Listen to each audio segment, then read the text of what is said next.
do it. Like Chelsea.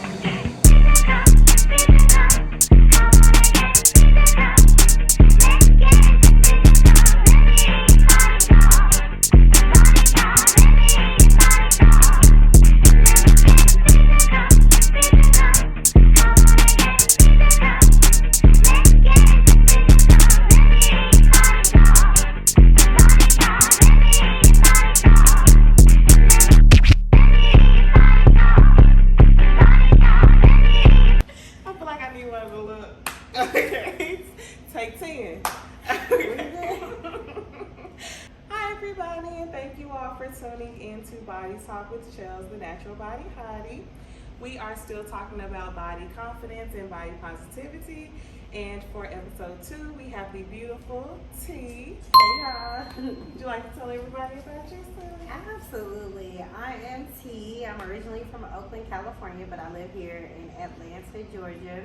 I am a natural plus size model. I'm with the agency. I travel for shoots and whatnot and shoot contents all day.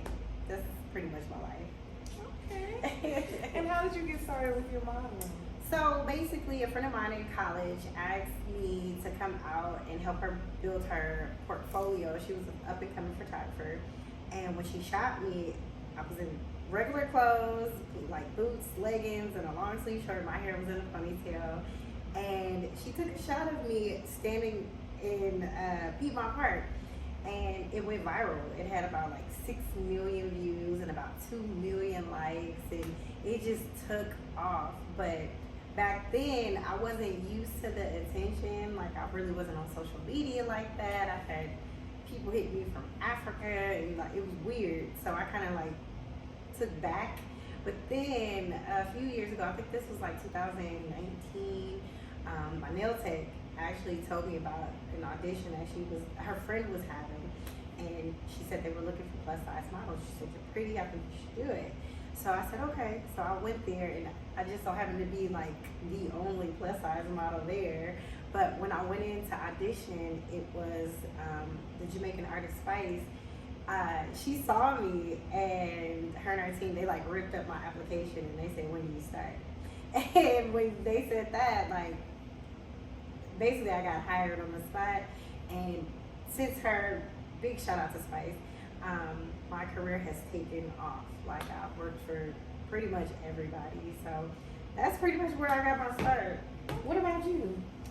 Oh, well, so for me, I actually had reached out to 365 Photography, and I wanted him to mentor me in photography because I was interested in actually shooting. I wanted to learn like the mechanics of the camera. I wanted to learn how to edit and how to sort of set up my shoots and everything like that, because I had already been shooting a little bit, but I was like an amateur, like rookie. Like, I didn't know nothing about Photoshop. I used to like take my pictures, have a little JPEG, and like brighten it up on the brighten it up on the laptop. And I thought I was doing something. And being in the little city from Tennessee that I was from, they were like, "Oh, you know, this is nice." So I'm like, "Oh, okay, I'm doing something." But then when I actually moved to Atlanta and I was seeing like his work, I'm like, wait a minute, like, I'm like, wait a minute. So I reached out to him, and I want him to mentor me, and then he actually asked to shoot me. And when he did, I'm like, shoot me, like, like, I want to stay behind the camera. But then I went ahead and I booked my shoot with him for my Zumba promo. And when I did, and I actually got those pictures back and saw them, I'm like, that's me? Like, you know, I can do that? So I'm like, okay. So that's sort of how I got started. It really wasn't like, I guess, modeling per se, because mine was mostly just for my business. But I mean, like I said, after seeing myself, I'm like, okay, you know, I look good. Like, I already love myself, so why not just show it off? So that's sort of how I got my little kick, I guess. I love it. And so, who would you say, I guess, inspired or influenced you the most? So, from the jump, I don't know if you remember, Tyra Banks had her own television show once upon a time. And she got on, it was an episode where she was in a bathing suit. She literally came out in a bathing suit. And the blogs had been talking about her, saying that she was fat, she had cellulite, she gained all this weight. Tyra got on the show and said, y'all can kiss my fat ass. When she said that, I said, oh yeah, that's my girl. I love her. She's my inspiration. So Tyra Banks, she has been from small to big to small, whatever size. Like the fact that she said that kind of to put on for curvy women, like she inspired the hell out of me. Recently, I love the new girls that are thriving. Like Tabria Majors, Precious Lee. She's Drake's first plus size love interest in one of his new music videos. Candace Kelly, like all of these curvy women are making statements right now, and so I look up to pretty much all of them. Like, Right. and they're my size. Like I'm 5'2", and so they're this height, they're this weight, like, and they're doing it. They're doing it. So. Right, and it's good that you said that about the height thing because back in early 2000s, the 90s, it was always you had to be 6 foot, 6 foot. Exactly, you had to be a size 0, a size 2, like, and then once there were people like I always say Takara because to me that was one of my influences. I was looking at her and I'm like, okay, she's shaped like me because everyone else was like the small stick frame and very petite, like you have to have like the small chest, like if you had anything excess, right, it wasn't accepted. So when I saw her and I saw that she actually was making strides and she had been on the Tyra Banks show and everything, I was like, okay, this is who I'm looking at. But then I wasn't looking at it more so as, oh, I'm gonna go do it too. It was just more so like we can do it, or if we chose to, it's an option. So right, no, that's absolutely true. Like these women are breaking barriers. Takara, she was the first plus size on American Top Model. Yeah, she was the first plus size, and it was like it shook the world. It was like, damn, we got a curvy woman, black woman at that, that's on this show. Like we can do it too. Hell, she inspired me because I've been curvy my whole life. So she broke that barrier, and I knew then I can too. So you just said that you've been curvy your entire life, which I have as well. So I guess growing up, being a curvy girl, what are some, setbacks, some, issues, some walls, some things, obstacles that you've had to face growing up being a curvy black woman? Man, it's so many. A lot of people don't realize, first of all, people think my body is fake right now. But I've been shaped like this literally my whole life. Like that kind of is where my name T came from. It's a family name because of my appearance as a child, as a baby, So, I face, people tend to glorify thick right now, but they don't realize it's a gift and a curse. Like I used to be teased for having a curvy body. Like people say I used to be shaped like a cartoon character. Yeah. Like here I am, I'm in the 7th grade. I have grown men. I'm talking about in their 20s, watching me walk home from school, like, damn. And I'm a little girl, I'm uncomfortable. I'm wearing like big t-shirts to hide my frame. Like, it was hard. It was hard. I got bullied, like, because kids in that age group, they weren't curvy like me. Exactly. Like they were kids, they didn't have hips, they didn't have big legs and whatnot. So, I got bullied. Oh yeah. I got bullied, and I know you probably have too, because you curvy. That's the thing, because growing up, you don't really, recognize it until you actually start going around other peers or people that you've grown up with. Because in my household, I was the youngest of 3 girls. My oldest sisters, they've always been petite. My middle sister, she's tall and slender. But then it was always me just being the curvy, your sister. And for me to be the youngest and the most curvy, of course I felt out of place sometimes. But then my family never made me think it was an issue or made me feel like it was a problem. It wasn't until I got in school and I'm around my classmates and peers that I noticed, okay, something's not right here. Like, I'm different. Right. And so, now, of course, we embrace it, and it's like, I'm unique. I love my differences. But growing up, you're like, I want to be like everybody else. I want to be able to do the things that they do. I want to be able to wear the things that they wear. So it's like, I had to wear longer skirts. The skirts that come to the knees because of your hips and your high butt. Everything's bobtail. So I tried to cheer. Made the cheerleading team. Was really excited, happy about it. But then my skirt would always ride up, and so they would see my space. And so they had to actually go and customize my skirt, and it was different than everybody else's. Mine had like the pleats, like the old school skirt. Everybody else had the cute little tight. Mine was the pleats because because of my shape. And then when I would actually go to do like toe touches or herkies or anything, the crowd would call me Thunder Thighs because my thighs would clap when I came back down from doing my toe touch. So yes, I understand it. And it's like at that time I wasn't really, thinking about it, but then I'm like trying to like be light on my toes so that when I come down they would like clap. Yes, they still. Girl, see that I used to cheerlead too, and I'm gonna send you the picture. It's a picture where I did my cheerleading photos and I had my leg up. I did put the one leg up, one leg down, basically hold my leg into the splits position, and my skirt is like right up to here, and you could just see my legs were as big as they are right now, damn near. Like in high school, my measurements was 36. I had a 24-inch waist and I had a 44-inch hip ratio. Wow. Right. So it was just kind of like I was not real to people. Like my peers were like. And I will never, God rest my mama's soul. My mama told me, she said, keep doing you because they're going to love it one day. Yeah. Like, I came home crying one day because somebody talked about me so bad. And she told me, she said, keep doing you. They're going to love it one day. Sure enough, girl. Like, and I kind of blame my mom because my mom, I'm shaped just like my mother. Me too. My mama thick as hell, and my sister didn't get that. They got their thickness. I mean, they got their shape from my dad. And my mama, like, I blame my mama. You made me fat. Like I used to call my mom fat, like because she was so curvy and she had a crazy ass butt. Like her booty was huge.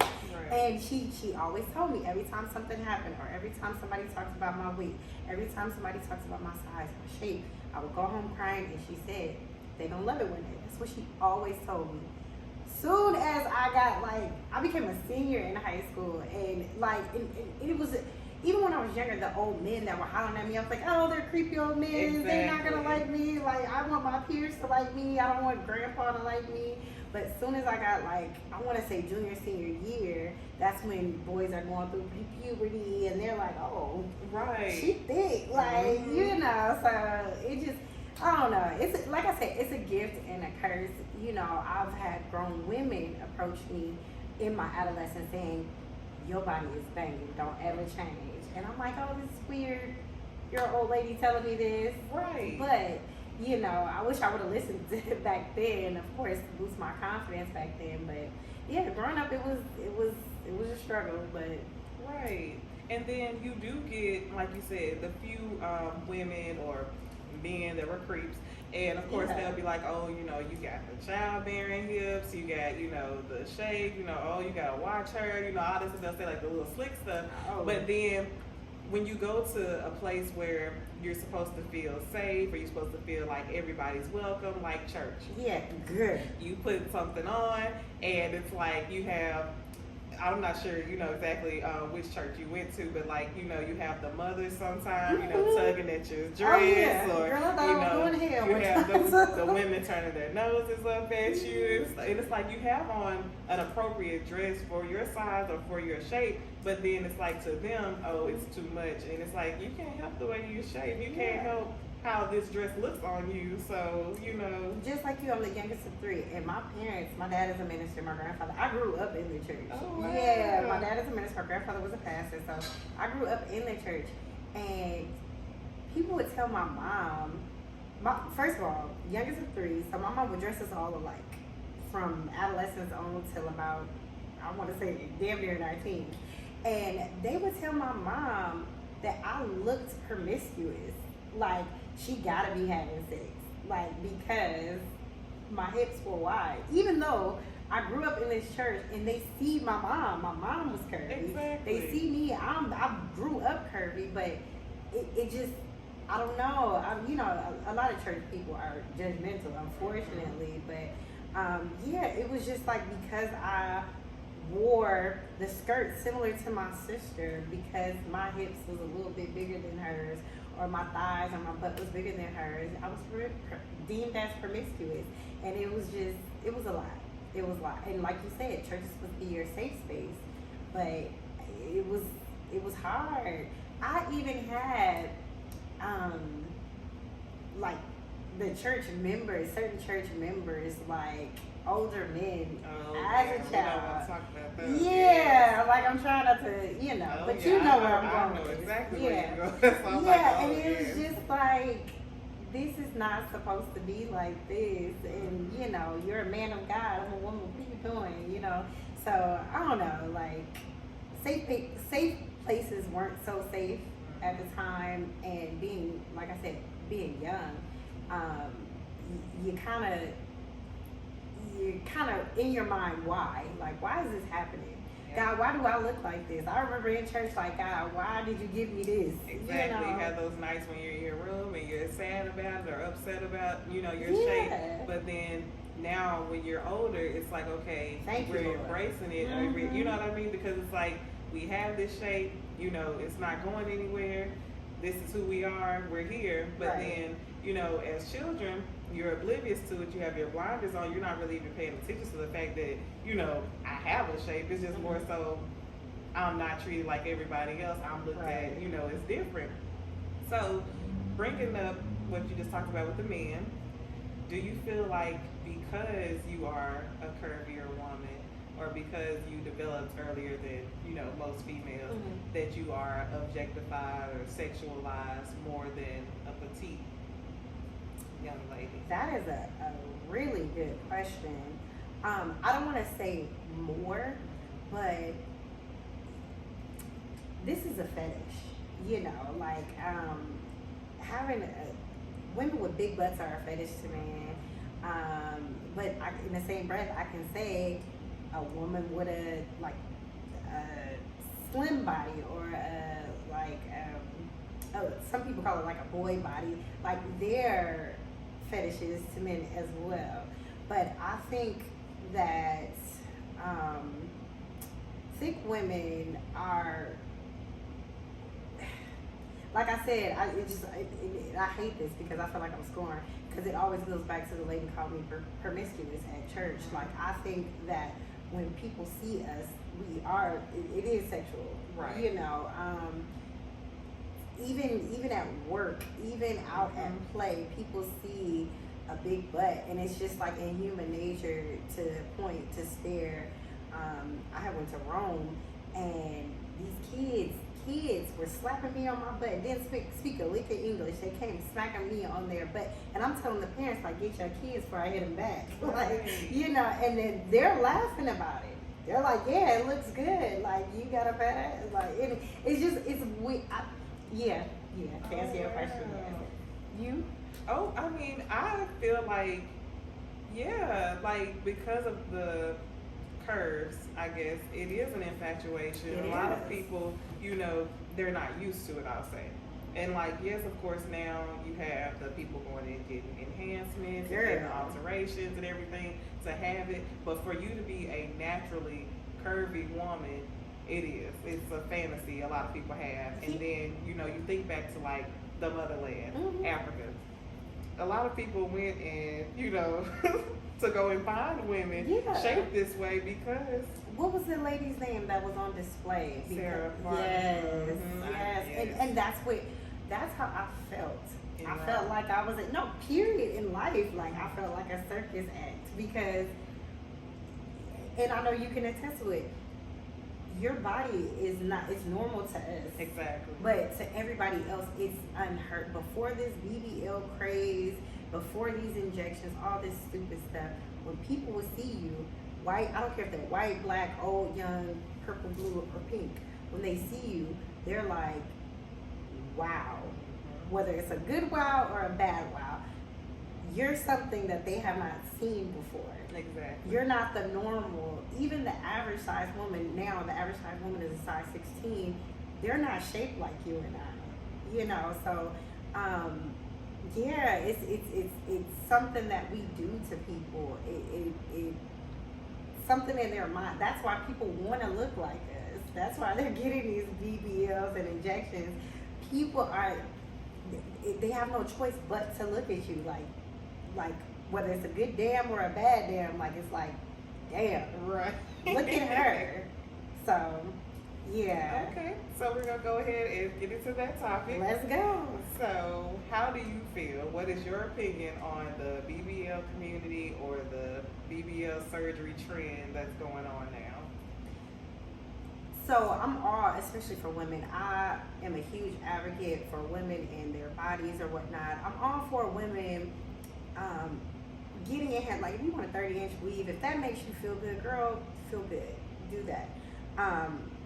But if you're doing it for other reasons besides for yourself, I have an issue. And then on top of that, like I said, a wig, that's a wig. You can simply take it off, put it back on, right? You injecting silicone in your butt, or people are doing cement in their butt, or you're going through these crazy surgeries that's putting your life at risk. Like people are dying, and it's not one or two. It's hundreds of people, hundreds of women and men, because men are getting it now. People are dying because of this surgery, and it's because they want a basketball player, or they see the women, they see Nicki Minaj or whoever in the media that they want to be like. No, if this is gonna, like, I know a girl that had breast implants. Her confidence level went through the roof, and she got it solely for her. I love that for her. Girl, go ahead, do that.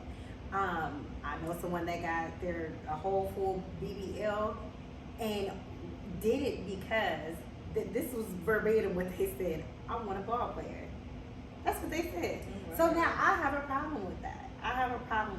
I get it. Like I said, when people see us, it's the wow factor. But I can't. It's crazy because I've been talked about damn near my whole life about having this body, and now everybody wants it's a trend.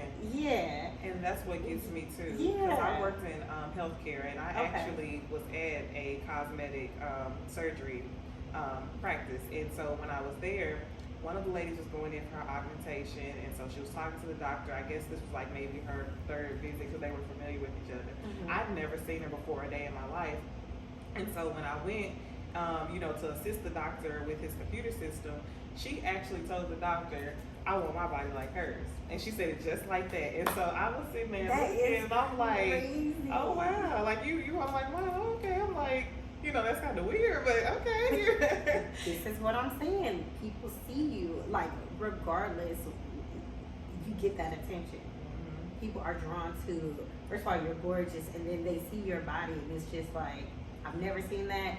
I'm looking at it, so I know everybody else gonna look at it. I want my body like that. So that's crazy.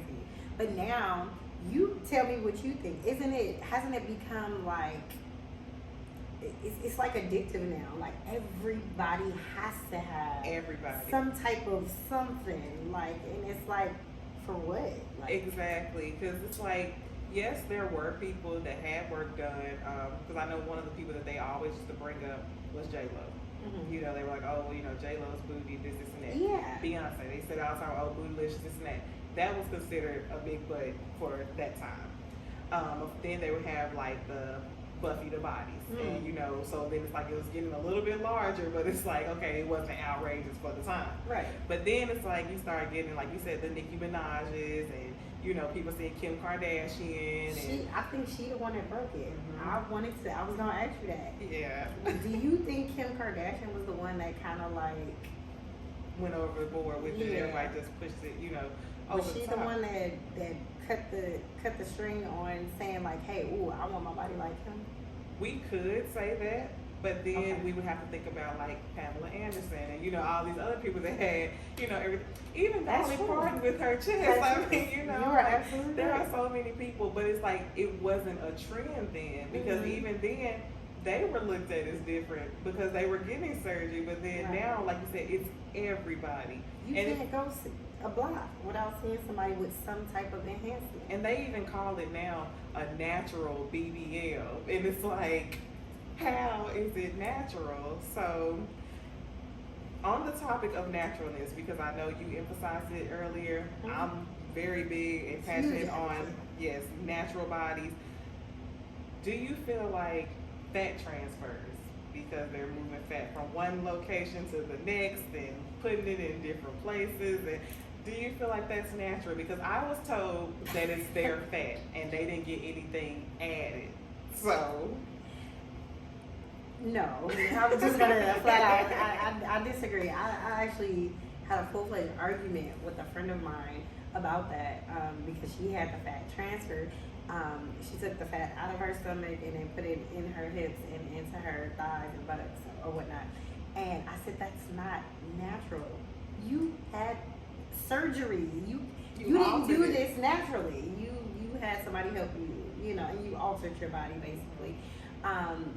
And I told her, she made a comment that the cells that they inject, that's where the fat is going to go. So if your fat was naturally going into your stomach, that's not natural. Like, you're putting those fat cells that were for your stomach into your ass. No. I feel the you? exact same way. Okay, Like, good. no. I was like, Because come on, with me, I feel like for any type, and I'm sorry, this is just me personally, no shade or any, type of indirect, I guess, I'm not trying to, I guess, attack anybody that has had surgery or anything like that. But to me, if it's not like a medical necessity, I feel like it's not necessary. It's not natural. Yeah, And I feel like, period, like, if your boobs are a size F, a size G, a size H, and you have back problems, you are slumped over, you have bras that are cutting into your shoulders, and you get a breast reduction, perfectly fine. Like, that is necessary. Like, you are hurting yourself by keeping it, and I mean, with gravity, it's going to continue to hurt you. So, I mean, yes, that's necessary. A C-section, that's considered surgery. That's necessary. You had to get your baby out of you some way, somehow. So, I mean, that's necessary. Getting a hysterectomy or something, you know what I mean? Like, there are so many surgeries that are necessary. But then, if you are going to a doctor by choice and saying, I want bigger boobs. My boobs have always been small. I want them bigger. I don't have any hips. I want hips. I want a butt. And so, of course, there are people, like you said, it boosts their esteem. They're doing it for themselves. There are some people that are doing it for men and they're not honest about it, but they say they're doing it for men. I feel like a lot of women are doing it to be in competition with other women. Boom. And that's and of course they won't admit it, but it's like, what made you in the first place even have the idea to do this? You saw someone else who had it and you're like, okay, I can either get mine like hers or I can get mine better. So it's like, to me, I feel like it's still something that's doing it like in competition. Yeah, no, I agree 100%. I was gonna say that, but that's a real controversial topic. Like, women will never admit, like, oh, I gotta look better than her, so my titties gotta be bigger, my butt has to be bigger. Or she's getting all the attention. Yeah, she's getting the attention, and I want that same attention, or I want more attention than she's getting. So let me go, But and it's like you said, most women won't admit that. They will not admit that they gotta be the one. I don't know. It's really dumb, and I hate it. I hate it, and it's starting. What I do appreciate now,